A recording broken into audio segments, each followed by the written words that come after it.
Hello, welcome to Module 2 of the Ecosystem Benefits and Risk course. Within this module, we're going to provide users with a framework for exploring the data and resources that are provided as part of the Ecosystem Benefits and Risk research. All the background information was provided in Module 1 explaining the process behind the research. So for this one, we're just going to go into the different data and show you how to access it and how to navigate that. This information is available through three different avenues. The first of these is a web page on the Appalachian LCC portal, and that is the page you see here. There's also information available in the Ecosystem Services Conservation Atlas, and that will be the second thing we will show you. And there will also be some information about accessing data and information via the gallery in the Appalachian LCC Conservation Planning Atlas on Databasin. The first of these, though, is we're going to cover the information that is embedded in the Appalachian LCC web portal. So you'll see here is the homepage for the Ecosystem Benefits and Risk Research Project. The information available on this page is organized in several different categories. These include a basic home page, which includes information about what are ecosystem benefits and risks. There is an About page, and this includes some background information about the research product, and this information is what was covered in Module 1, but this is also a nice summary to refer back to. There's also information in benefits, risks, the human landscape, assessments, and framework. The benefits, risk, and human landscape categories, those include themes of different data. So for example, the benefits category is broken down into water and soils, harvested species, landscape values and sense of place, and forest carbon. Risks have information related to urbanization, energy development, invasive species and forest pathogens, climate change, and wildland fire. The human landscape is broken down into themes of demographics and social values, economics and business, and land use. The assessments category is a little different than the three that I just mentioned, in that this page provides you a list of the different assessments that were completed. So you see these assessment summaries here were all looked at when compiling this information. The other is framework, and this provides the information regarding the process for assessing the sustainability of the region's highly valued ecosystem services and their vulnerability to environmental change. So this gives some background information on that process. So what I'm going to do is I provided a summary of some of this information. I'm going to walk through one of the examples from the benefits category, and this is very structured the same in the risks and the human landscape. So I'm not going to go through one of each, I'm just going to go through one of those. So we're going to go into the water and soils category. So what you see here is a summary of the information that is available. So you have, but in the waters and soil category, you have water quality, hydrology and stream flow regulation, and soil quality. So these are different types of data layers that are available within this theme. You also have some risk factors that I have identified for these different data layers. So for example, for water quality, some of the risk factors include urbanization, surface mining, energy development, agricultural land use, and climate change. And you can go into the risk category and look up information for those different risk factors. So those are all linked to other information that is also available on this web portal. At the bottom here you have just quick links back to all the different categories within the benefits. So you can see there's water and soils, harvested species, landscape values and sense of place, and forest carbon. And clicking on any of these will take you to the summary page for that. There's also a list of references here at the bottom, and what's really nice is that it's not just a list, it actually provides hyperlinks to these as well so that you can easily gain access to the information. So that is the basic of how the information is organized within the Appalachian LCC portal. Next, we're going to go into the Ecosystem Services Conservation Atlas. So to get to the Ecosystem Services Conservation Atlas, we'll go back to the top of the screen here, and we'll go to the home page where there's a link to this. You'll see here the Ecosystem Services Conservation Atlas. If we click on this link, it's going to open a new page, and these categories look very similar to the ones we just discussed for the information that was available in the Appalachian portal. So you have the benefits, you have risk, human landscape, and data atlas. So the data atlas is a new category. The portal really contained information about the resources. This contains the information but also provides a link to some of the data. So there's some additional features that are also available on this page. I'm going to walk you through an example exploring the risk category. When we were in the portal, we went through benefits. So this time we're going to go through risk, and I'm going to show you some of the features that are available. So when you click on risk, you're going to see the different categories of data here. So you can see for under the risk you have climate change, energy development, invasive species and forest pathogens, urbanization, and wildland fire. So these are just examples of the data layers that were included in this theme.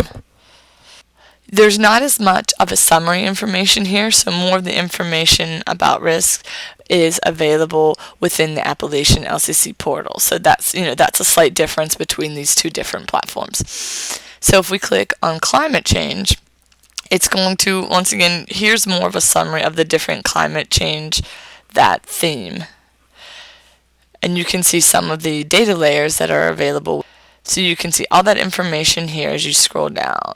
One nice thing that is available within this system is that you also have maps and visualizations of the data. So these are static maps. If you want to see a larger image of this, you can see here you can hide these thumbnails so they don't appear. So these here wouldn't be there. You can also open this image in a new window, or you can expand the gallery. So if we open the image in a new window, it simply opens that image that is displayed in another page. So we'll close that. Or if you want to expand the gallery, it opens it in your current browser window, and you can navigate by clicking on the right hand arrow to go in between the images that are available, and then left hand arrow to go back. And if you want to exit this, you just click on the close gallery and you'll be taken back to the original page. At the bottom of the page there is also a link to the data atlas.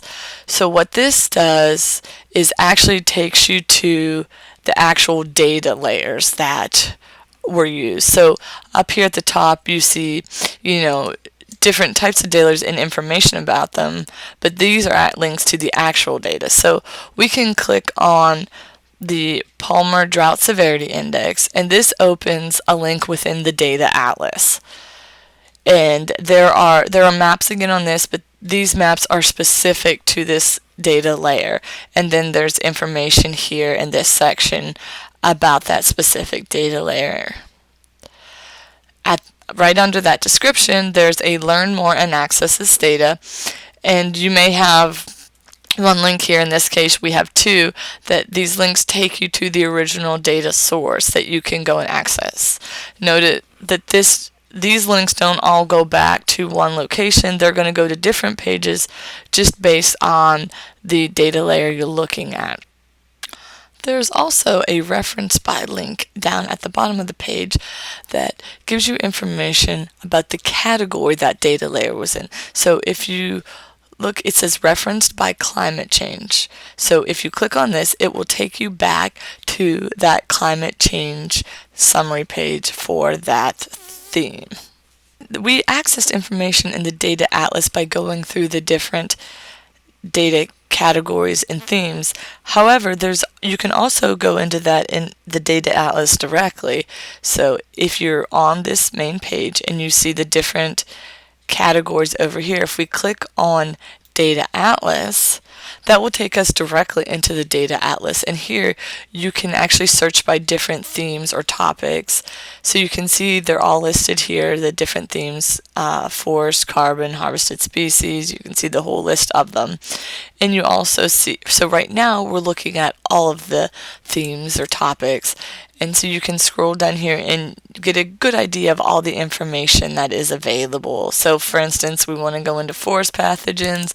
We just click there, and then we're in that same type of framework that I showed you for the risks category. That's a brief summary of how to go through the information that is within the Ecosystem Services Conservation Atlas, and I encourage you to go in and explore, click through the different categories and themes, and look at some of the information that is also obtained in the Data Atlas. The last piece that I wanted to show you really briefly is information that's available within the Conservation Planning Atlas on Databasin. So within the Appalachian LCC Conservation Planning Atlas, there is an Ecosystem Benefits and Risks gallery, and the homepage to that you see here. There's a brief information in the About page, which a lot of that has already been covered within the other two platforms, but you'll also see some folders down here, and you'll notice a similar titles. We have Benefits, Human Landscape, Risks, and we also have a Data Atlas link. So within each of these folders, you can go in and look at some of the different data layers. The unique thing about the Databasin platform is that you can actually visualize the data on a web map, and it's not static. So you can zoom in, you can zoom out, you can add other data layers. So this provides some different mapping functionality. You are also able to actually download some of the data layers. So you click on one of the names for the data layers, and it will open up a preview page. So for this one, we're looking at the USDA Forest to Faucets Forest Importance to Drinking Water. So within this map here, there's a preview of the data, and you can see as I hover over this image, it gives you the option to open it in a map, and we'll do that in just a second.